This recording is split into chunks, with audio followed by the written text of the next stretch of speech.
reason everybody wants to take their upper intake manifold, cleanse them off, whatever you want to call it.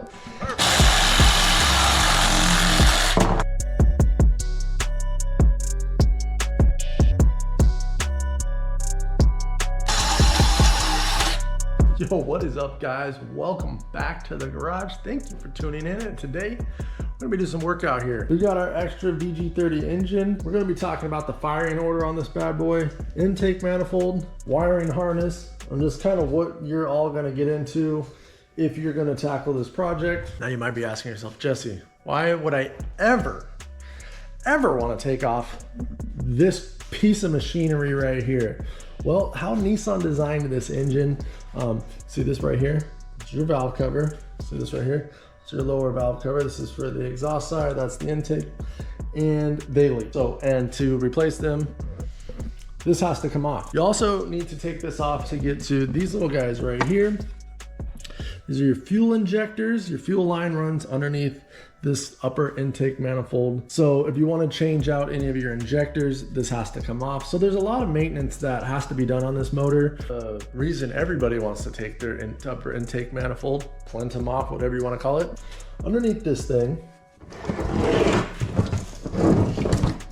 we've got a maze of coolant lines here that basically just transfer coolant from one side, goes through the throttle bodies right here on both sides. See, we have a coolant line here, coolant line here.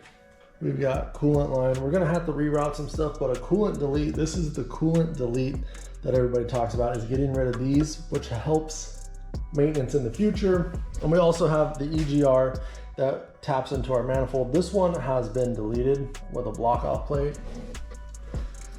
And then on that side as well. So if you're going to turn a wrench on your 300ZX at all, at some point you're probably going to have to remove that. Now this is our 1993 Nissan 300ZX. If you're not familiar with it, welcome to the channel. Let me show you my car.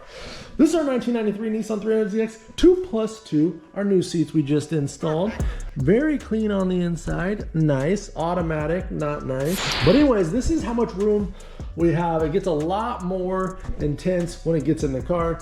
We've got our strut tower right here, getting tight, a brake master cylinder, brake booster back there, wiring harness all jumbled up on top of each other. AC lines over here. So it can be very intimidating to tackle any of these projects with the motor in your car. So when you're doing this on your car, you'll know what you're gonna get yourself into. It's not as bad as it looks. And it looks pretty bad. Taking this one off on this car while the motor was inside of the car. The worst part is the idle air control valve back here and the harness that connects all right here. That's why we're gonna look at this. I'm gonna show you kind of what you're looking at. And you see this one right here. I mean, this is very common because it's back there and they get broken.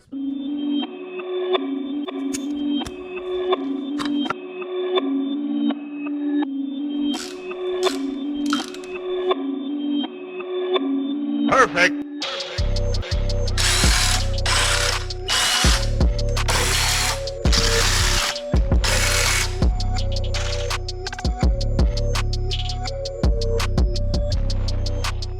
All right, guys, so we've got our engine set to top dead center. We've got our mark on, we've got it set to 0. And then we can see on the compression stroke, what piston's at the top. That's gonna help us find the first fire cylinder here. From my research shows that this cylinder right here on the right side, that should be our #1 cylinder. And we're gonna pull that out and check in there and make sure that piston's top dead center. All right, boom, there. I don't know how much you can see that there. There you go. We can see the top of the piston. And then since we do have the intake manifold off, we can even come over here and verify that our intake valves are closed right there. Oh, we can even see over here that our exhaust valves are closed as well. So we know that is the compression stroke 4. That tells us that our #1 piston there. Now from my research, we should go 1, 2, 3, 4, 5, 6. That should be the firing order. And these cylinders are numbered 1, 2, 3, 4, 5, and 6. So the firing order on this engine just zigzags back and forth. We'll double check my hypothesis, but I do believe I'm right. Another thing we can do to check the top dead center is if you've got all this stuff in here, is we're gonna stick just down there, and it's sitting on top of the piston. We're not gonna jam it in or anything. We're setting it very, very nicely. And that screwdriver should raise up first. We've got our socket here with 27 millimeter socket on the ratchet, and we're gonna go ahead and spin this motor. And there you go. And that's the top of our stroke. So that piston's next. And there she is. And then we'll pull that out, double check that. I'm gonna check all of these. But that's the firing order, boys and girls, and that's kind of how you figure it out.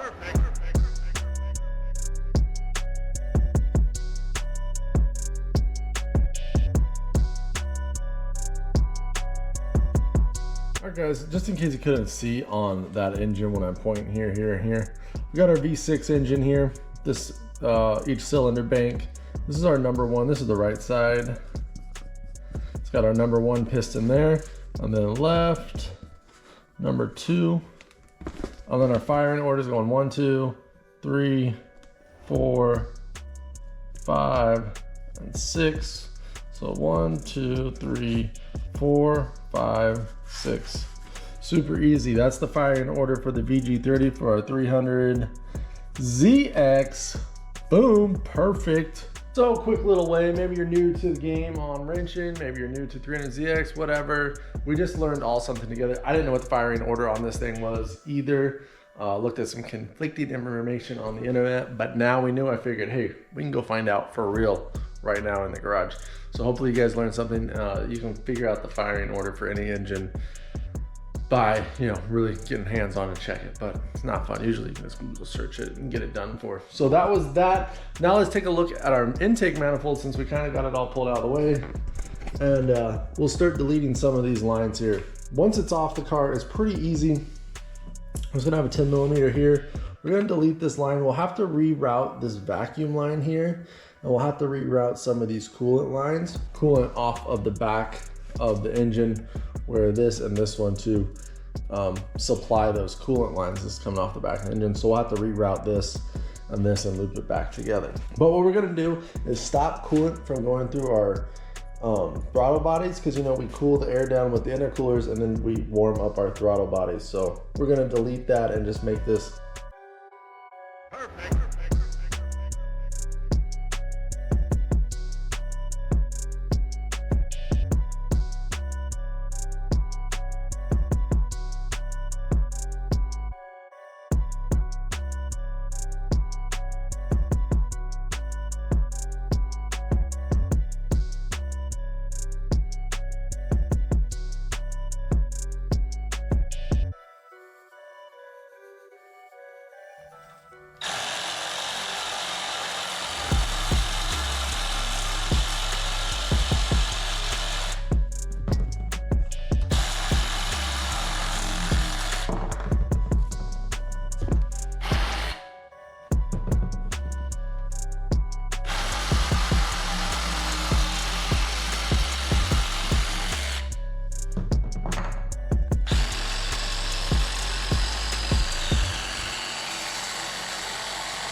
All right guys, well this is our intake manifold. Now I went ahead and lopped off all those little nipples, and the engine that this came off had, they were using water in the coolant system, and there's a lot of rust in that line. So make sure you're using the right type of coolant, antifreeze. You don't want rust in your system. So we've done the coolant line delete on the upper plenum. We have the EGR delete on this plenum as well. We need to go ahead and get this cleaned up, but that's gonna be a project for another time. I just wanted to show you guys that. And then here's all the junk that we took off the motor. Now, when we go to put this back in the car, you will have to cycle in some lines off of the back of the engine. All right guys, so while we have the upper plenum off of our motor, if you need to address any injector issues, if you need to go from phase 1 to phase 2, this is a great time to do that. If you're going to update your injectors to some bigger injectors because you're going more power, you can do that. And then of course, anytime, I mean, you took all that time to take this off, we need to go ahead and replace our valve cover gaskets. So the valve cover gaskets, just the valve covers are kind of interesting on the 300ZX in general. There's actually 4 valve covers. This is our intake side. So we've got a valve cover for our intake cam, and then guess what's down here? A valve cover for our exhaust cam. Now how Nissan has it on the exhaust cam, you're going to use gray gasket maker to seal the bottom one up. So when you get new gaskets, valve cover gaskets for your 300ZX, you're really only going to get actual gaskets for both the intake manifold valve covers, and then both of the exhaust manifold valve covers are getting the gray gasket maker silicone. And that's a look at what your valve cover is off, but that's what we're gonna do for that. And then when you're also doing this, you wanna replace these little half moon seals right here. Will definitely leak, so make sure and get those replaced. Subject, I've kind of got this tore apart already, but there is a spark plug cover that goes right here, and it's got spark plug tubes. And there's gaskets that go on the tubes, and then gaskets that go on the cover. Guess what? Replace all that stuff while you're in there. So that's what you need to know for your valve covers. Of course, I'll put links in the description. And hey, you know what? If you're getting any value out of this, if I'm helping teach you how to work on your 300ZX, or maybe you're like, dude, I don't even want a 300ZX anymore, you can still hit that like button for me. If you want to do this some more, hit that subscribe button. All right, guys, you might have to use your imagination a little bit on this one, but bear with me and join me over here. Good thing I got a lot of parts because we got something mocked up you might not want to see. All right, so there's our engine. We've got our intake manifold back on it in place, and we've got the harness all over the place here. We've got some plugs, like it'll plug into our coolant sensor there, TPU, igniter chip right there. If it's here, hopefully yours is relocated. We should really relocate this one.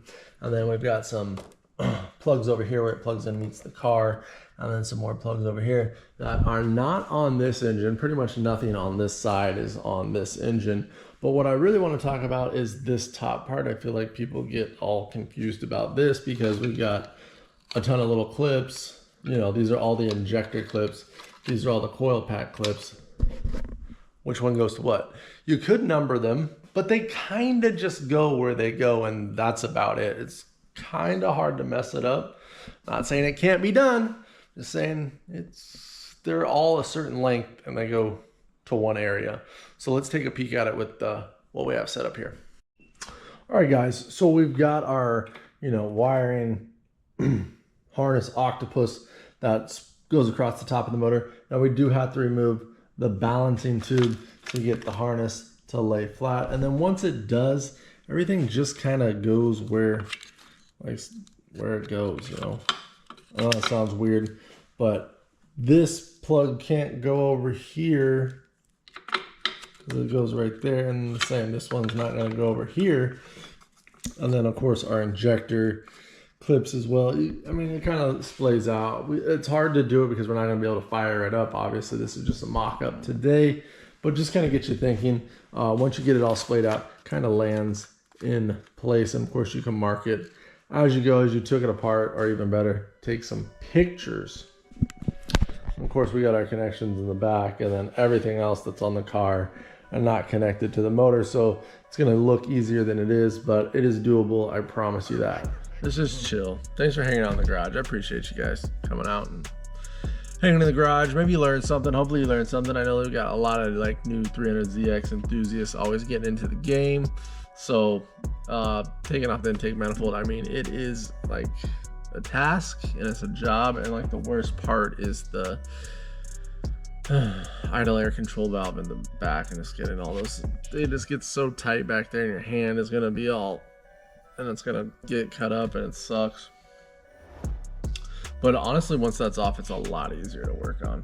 So a couple little tips. We looked at the firing order, how to go ahead and get that straightened out, because I'm pretty sure if you Google search it online, it like gives you the firing order for like a Ford or a Chevy or something for some weird reason, like a super generic answer. They're like, oh, this is the thing. I literally saw stuff for like 300ZX and it shows like 8 cylinders. So like, dude, what are you talking about? So a quick and easy way to find that out in any car, what the firing order is: 1, 2, 3, 4, 5, 6, and the 300ZX, and then bank 1 is on the right side. So pretty cool. Did that, looked at the wiring harness, did a coolant delete and EGR delete on our manifold. We'll have to finish that up.